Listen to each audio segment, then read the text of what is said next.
So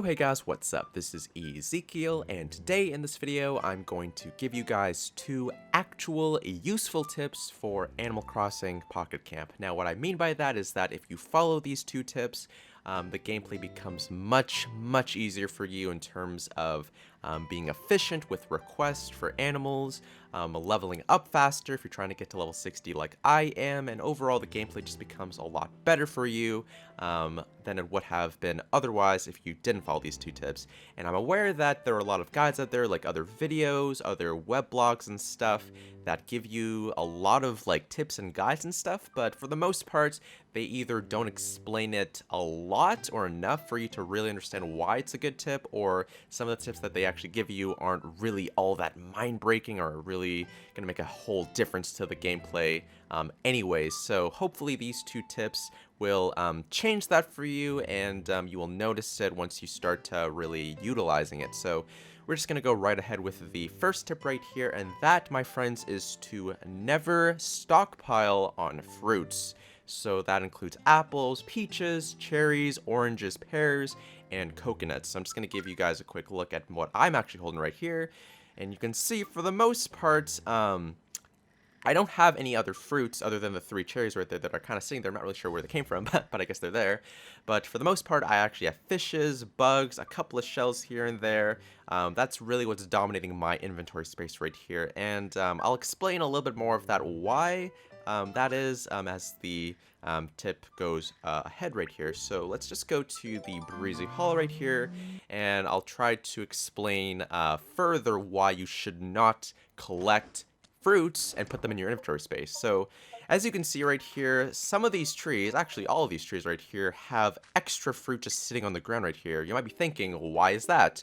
Well, a cool little feature that a lot of people don't actually realize is that if you shake a tree and let the fruits drop to the ground, normally everyone would be like, oh, I should pick up the fruits right here because they're probably going to disappear or something. Well, no, you can actually leave it on the ground, and it's going to stay there indefinitely until you actually pick it up. So what that means is that instead of, let's say me picking up these 2 oranges and stuffing them in my inventory, I can actually just leave it here and let the tree regrow to produce 3 more oranges in this case, and then that way we actually have a total of 5 oranges just sitting here.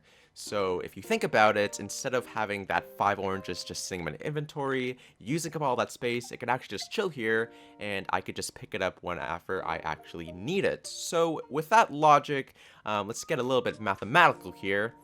I know math's a horrible thing, we don't like it, I don't even take it in university, but it's necessary to really give you guys an understanding of like what's happening here. So I'm just gonna go quickly here to the saltwater shores just to give you guys a visual right here, just so that I'm not like spitting out numbers and it's totally like not understandable. So we know that there are a total of 3 coconut trees in the game. There are 2 here, and then there's 1 other one at the Sunburst Island. We know that each coconut tree can produce up to 2 coconuts, and if that's the case, once it drops to the ground, there's also 2 coconuts on the ground. So every coconut tree has the potential to hold up to 4 coconuts for you.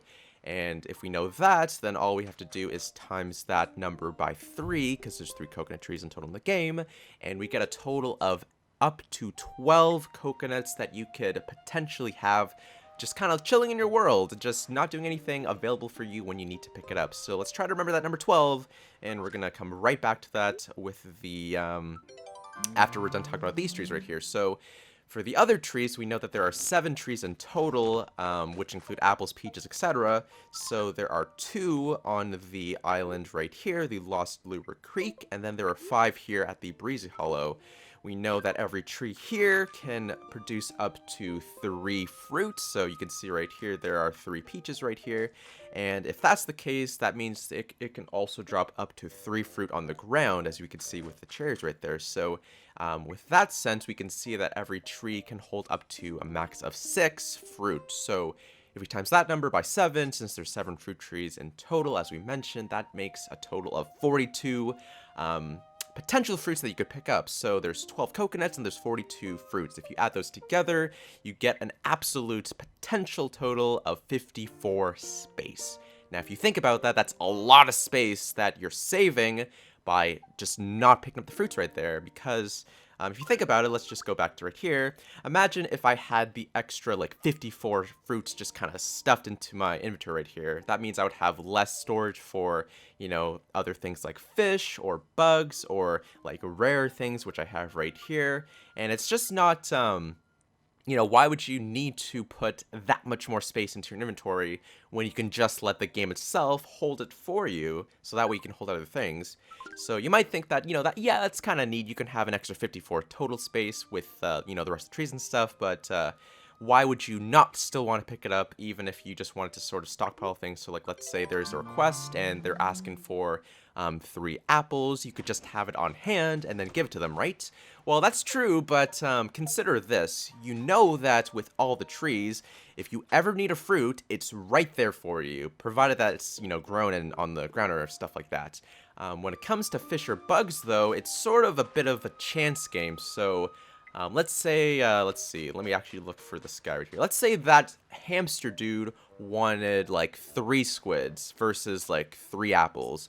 If I wanted to get the 3 squids, I'd have to go to this area right here, and then there's actually a bit of a chance that I might not find the squid that I'm looking for. So let's actually do a test right here. I'm pretty sure that's a squid right there, a squid right there. Okay, so maybe this wasn't a great example, but what I'm trying to say is that usually when they're asking for things like fish or bugs, it's not as reliable to find them, since there's actually a variety of fish or bugs that could spawn versus the actual fruits that are going to be there every single time you look for them.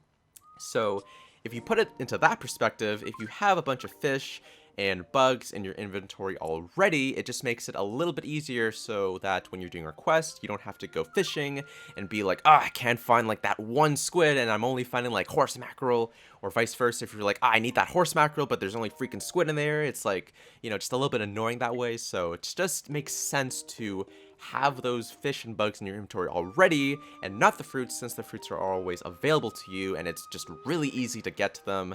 There's no need to be like, I gotta wait for this fruit tree to be here, or it's not like, where's the fruit tree when I need it right here? It's just right there for you. So that is why you should not collect fruits in your inventory, because you get more space, 54 to be exact, as a potential, and it's just easier and better to get the fish and bugs instead, since the chance of getting them is not as accurate as just getting the fruits themselves. So that's the first tip out of the way. Hopefully that's going to be good. The second tip is a little bit more, I guess, complex, but not too complex. I'm going to have to explain a little bit of some camp analogy before we actually get to the tip itself. Well, I guess I could just tell you the tip, since it's, I just give it to you. The tip is to try to keep maxed out camping animals in your campsite than having them not on the campsite. And I'll explain why right now. So we know that if you're in the camp, there are 2 things that can happen when you speak to an animal. 1, you can either talk to them and you get 1 heart for it, or 2, you can get a request that they ask for and or a talk with that. So you can either get a talk and a request, or just a request. I think actually, no, usually you get a talk like every single time. So let's scratch that. You get either a talk or a request or a talk. So if we understand that, we know that you can't really get a whole lot of hearts compared to if the animal was outside of the camp. Outside of the camp, you know that every single time the game refreshes, every 3 hours, you can talk to the animal once and you could do 3 requests for them. So versus the animals in the camp, you're actually doing more requests, which means more hearts for the animals out of the camp than inside the camp. So, that's pretty basic to understand. And I know that, there's the whole like 30-minute time thing where you can technically talk to animals in the camp like every 30 minutes and you can get like 1 heart that way. But, that's just getting a bit too mathematical. It's just the basic idea is that animals out of camp technically get more hearts versus the animals in the camp.